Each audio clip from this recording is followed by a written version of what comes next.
Are you ready to feel good? Are you ready to get back in your groove again? Stay tuned for another great podcast with Linda G. Robert. That's me. Hey, hey, hey. It's done. It's done. It's done. It's done. You're going to wonder, what is she talking about? Hello there. My name is Linda G. Robert. I am your Back in the Groove Again coach, helping you live your best life right now so you can love what you do. It is done. So over the last few lives, I've talked about my deck, how long I've been procrastinating to get that thing done. So the good news is that it's done. Let me back up to yesterday. I didn't do a live yesterday because, in all honesty, I was tired after working all day long on one part of that deck. I had to do all the little railings, whatever they're called, on the deck. And I was exhausted and I was sore, and I'm still a bit sore today, but I wanted to get the flooring done. And I did. I got it done. So, this live isn't really about decks.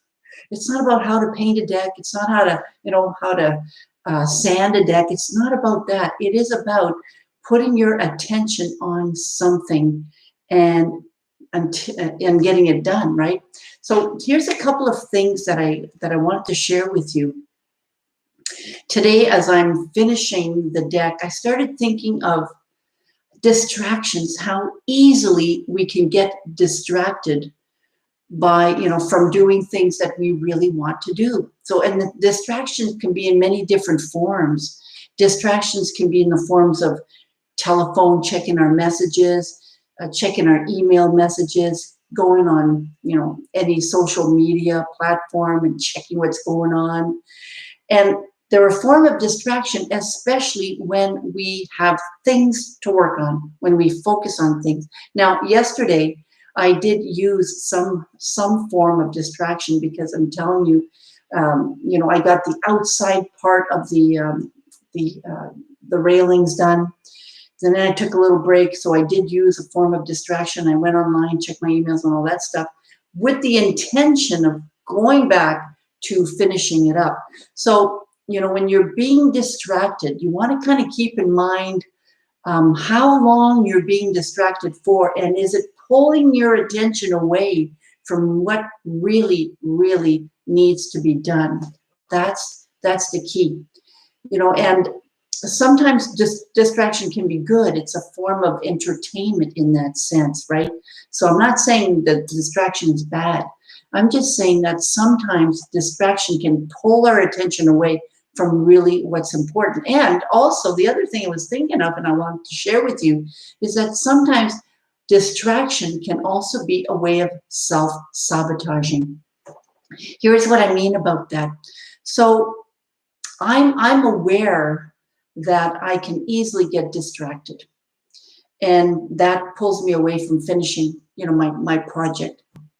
So if I wasn't aware of it, my attention would continue being distracted. And oftentimes when we self-sabotage, we're not always aware that we're self-sabotaging. We're not always aware that those distractions are kind of keeping us away from being successful at what we want to do. And in that sense, it's a form of self-sabotage. And I'll give you another example of, more concrete examples of self-sabotage. So many years ago, I was teaching stress management, and I still teach stress management. So I'm talking about many, many years ago. When I also had other kind of bad habits. So at that time, I would go out the night before when I knew that the next day I had a workshop to do. And yes, I went out, I stayed out really late, had a few drinks, stayed out so late that I wasn't in shape or awake enough to give the webinar, the seminar at that time, a good chance, a good opportunity. So I wasn't aware that at that time it was self-sabotaging, the going out the night before, big event. the having a few drinks the night before a big event was a form of self-sabotaging. So I don't do that anymore. Now, I learned that that was a pattern of mine.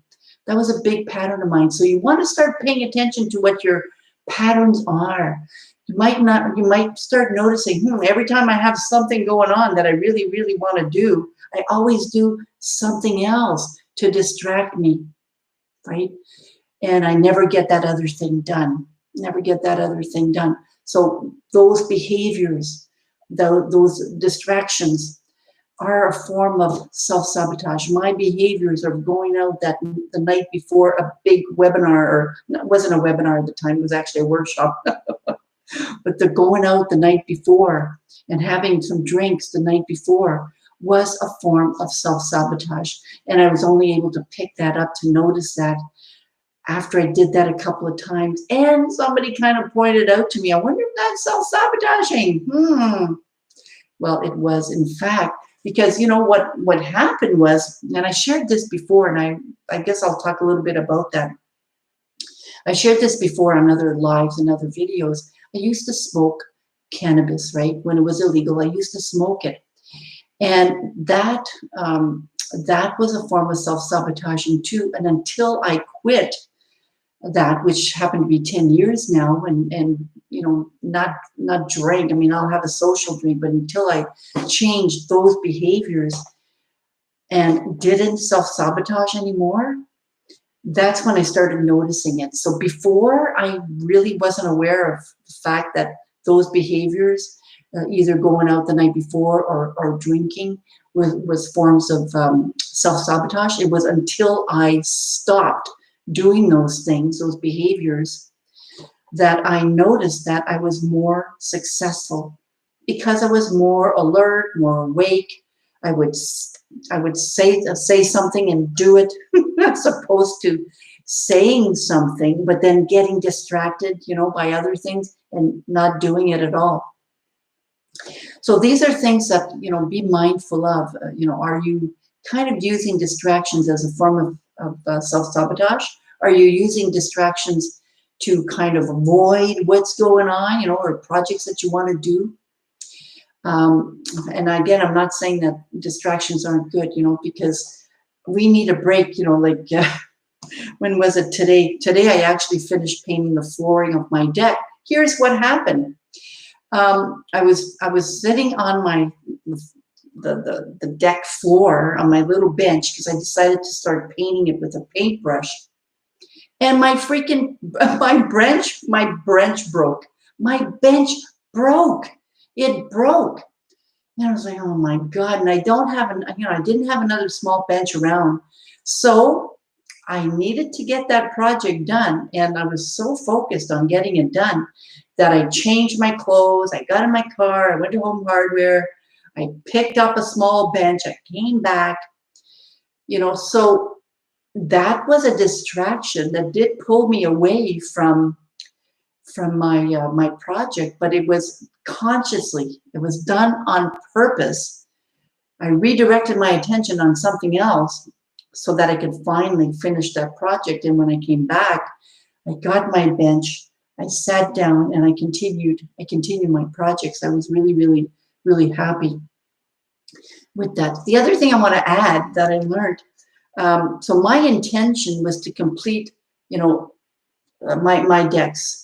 And I don't need to explain to you all the decks. You'd have to look at the other lives. But I had an intention on just doing one big project, which lasted quite a while. I have a young man that lives with me. He's a boarder of mine. And he mentioned to me that there was a part that wasn't done. And I said, oh, yeah, I was going to get that done later. He says, well, I'll do it. I said, okay, just take care of it then if you want. So when I go down to check how he's doing, I'm noticing that he's painting my retaining walls. And I didn't think he was talking about the retaining walls. I thought he was talking about just a little spot that was on the steps that was, you know, I had cleaned that up. It was full of dirt. I cleaned it up, and my intention was to just paint that afterwards. But he was talking about the retaining walls. And I'm thinking, I'm not doing that. I told him, if you want to paint those retaining walls, that's your project. By all means, go for it. Because my intention, when I started thinking about painting the decks, was not to do the retaining wall. And I didn't feel really bad about it either. I'm not doing it. You want to do it? You do it. And I don't feel bad that it wasn't going to be done, because it wasn't my intention to do that, right? So it's all good. Now, I want to add something. There's always other things to do. And of course, I noticed a few other little things that I could do, and I can take care of that tomorrow. It's not a major thing. So, I talked a little bit about perfectionism yesterday. Give it up. Throw it out the door, man. Throw it out the door, because things will never be done, and things may never, ever be perfect. At some point, you're going to have to say, too bad. I'm okay with this. I'm okay with this. And then be okay with it. Be really okay with it. I was looking at my deck. I got my little barbecue out on my deck. I'm going to have a little barbecue, so I got to go pretty soon, because I've got the barbecue on now. Just a little tiny little barbecue that I bought with air miles, by the way. So I got the barbecue on, and as I'm, getting the barbecue ready, I'm looking at the flooring and the floor on the deck, and I'm going, oh man, this probably could use a second coat of stain. And it's true, it could probably use a second coat of paint, but guess what? It ain't happening right away, and I don't even know what's going to happen tomorrow. Originally, when I was thinking of my decks, I thought by the end of the summer, I want to get it done by the end of the summer. Well, guess what? We are just starting summer, and I got lots of time. So if I want to do a second coat, I got lots of time. Might as well start enjoying it now. And so what are you doing to enjoy your summer? Do you have any big projects you need to get out of the way before you can say, now I can enjoy my summer? Get those projects done. Focus, set your intention.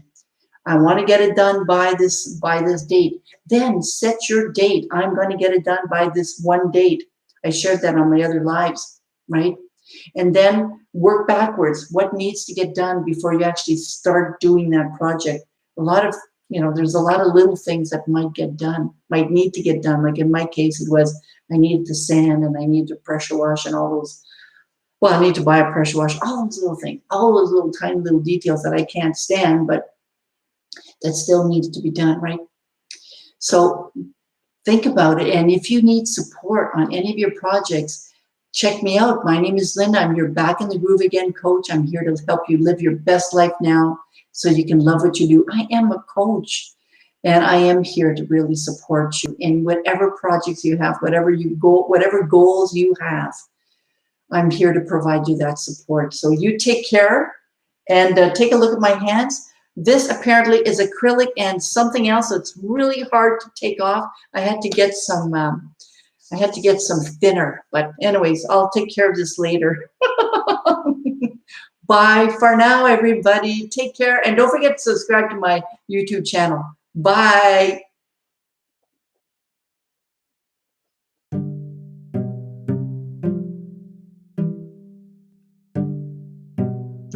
Well, there you go. Another wonderful podcast by me, Linda G. Robert. I'm your Back in the Groove Again coach, helping you live your best life now so that you can love what you do. Let's get you back in the groove again. Have yourself a great day.